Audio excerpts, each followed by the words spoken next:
Vice President Mike Pence and Senator Kamala Harris are campaigning in Arizona today following last night's debate. It was the first and only vice presidential debate. It was held with less than a month to go until the election. The candidates sparred over the handling of the coronavirus, the Supreme Court, and more. Our Danya Bacchus reports from Salt Lake City. With plexiglass separating the candidates, Senator Kamala Harris slammed President Trump's handling of the coronavirus pandemic. The American people have witnessed what is the greatest failure of any presidential administration in the history of our country. Vice President Pence, the head of the coronavirus task force, defended the administration. I want the American people to know that from the very first day, President Donald Trump has put the health of America first. The vice president went after Harris for refusing to say whether a Biden administration would try to add seats to the Supreme Court. Are you and Joe Biden going to pack the court if Judge Amy Coney Barrett is confirmed? Let the American people fill that seat in the White House, and then we'll fill that seat on the United States Supreme Court. While there were some interruptions and dodged questions, the tone seemed more civil than last week's presidential debate, and the candidates were able to make their points on issues including health care and fracking. If you have a pre-existing condition, heart disease, diabetes, breast cancer, they're coming for you. They want to abolish fossil fuels and ban fracking, which would cost hundreds of thousands of American jobs. Supporters say the candidates did what they needed to do. The Trump campaign has put a lot of stake in the outcome in Pennsylvania, and fracking and energy, if you're in Western Pennsylvania, is a big deal for jobs. She used her time wisely to talk about what's at stake here. Families all around the country are worried about their health care. The moment generating the most buzz, a fly landing on the vice president's head and staying there for 2 minutes. The Biden campaign quickly tweeted out an image of a fly swatter, turning it into a fundraising opportunity. Danya Bacchus, CBS News, Salt Lake City. For more on all this, I want to bring in Joel Payne and Lanhee Chen. Joel is a CBS News political contributor and Democratic strategist. Lanhee served as policy director and chief policy advisor for Mitt Romney's 2012 presidential campaign and as an advisor for Marco Rubio's 2016 presidential bid. Welcome to both of you. Great to have you with us. Joel, let me start with you. Why do you think Joe Biden's campaign is calling for the debate to be moved? Well, I think first and foremost, Joe Biden and his campaign are concerned about safety. They're concerned about his safety, the safety of those who would be responsible for putting on the debate, and all those who might be impacted by both his and the president's travel. And I think that's a consistent theme you've heard from Joe Biden is putting safety, putting public health first. And it's part of the reason why the president and his White House inner circle is in the mess that they're in right now is because they keep flouting what public health officials would tell you are the best practices here.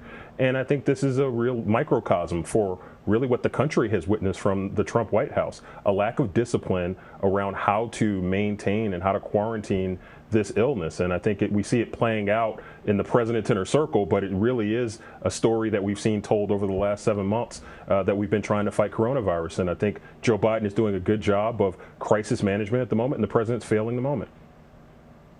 And so, Lanhee, speaking of this coronavirus mess, as Joel just called it, President Trump and his campaign say they may hold a rally instead of a virtual debate. First off, do you think that's the right message to send to voters when it comes to wanting to appear as if you care about their health, first of all, but also simply in the wake of his coronavirus diagnosis? Why not agree to a virtual event?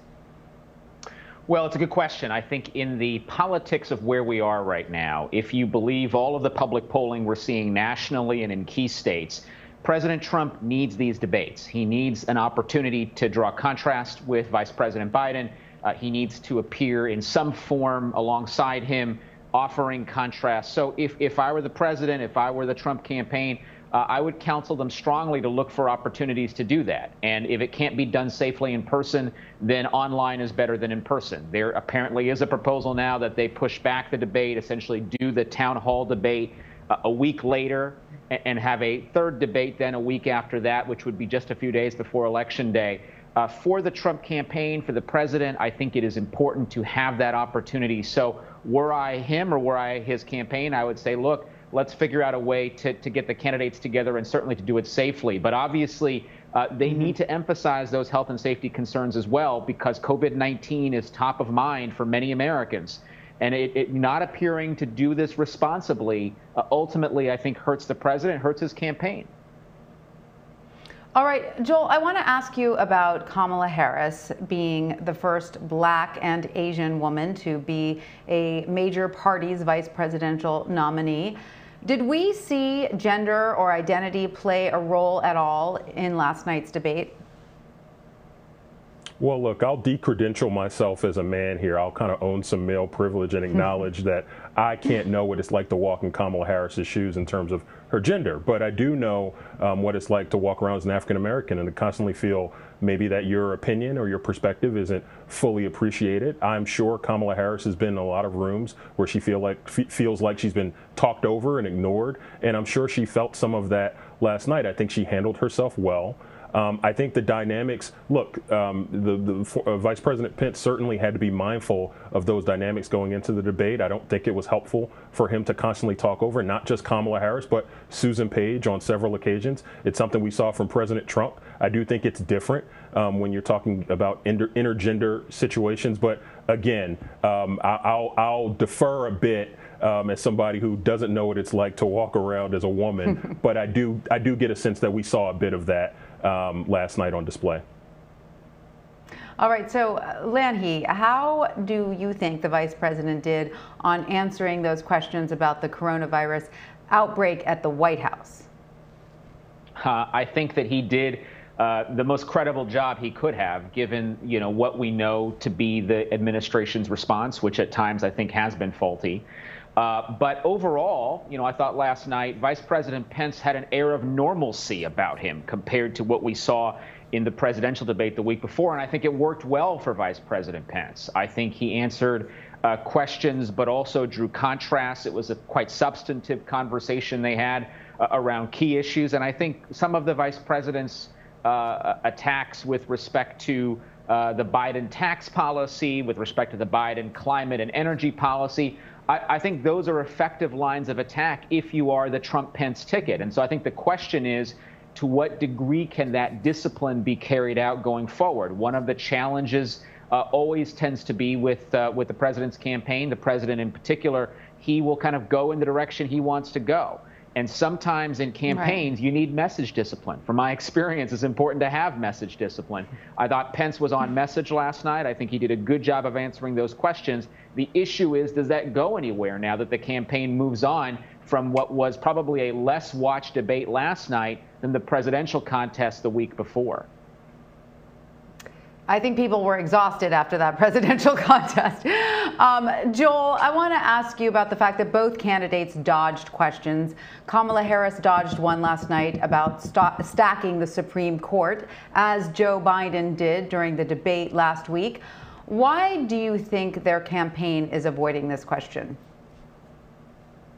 Oh, because there are politically thorny issues that any good politician and any good political strategist would advise to do so on. I'll even give Mike Pence a pass. There weren't a lot of good answers on the questions that he passed on, and it's because President Trump and the Trump administration have not left a lot of good answers out there. And look, I think certainly on the question of court reform, look, that is a thorny issue for Joe Biden and Kamala Harris, particularly on the left of the Democratic Party. There's a lot of energy behind that. I think they're taking a smart approach of saying, let's have the election, let's not take anything off the table, and let's see if maybe we can come to some kind of an agreement with Republicans that does not allow Republicans and conservatives to continue to abuse the judiciary. I think that's the real answer. It's hard to get out in a soundbite. I think Kamala Harris did a very capable job of answering that last night. And I think Mike Pence, again, I'll give him a pass. I completely understand the idea of passing on tough questions. It's what makes good politics.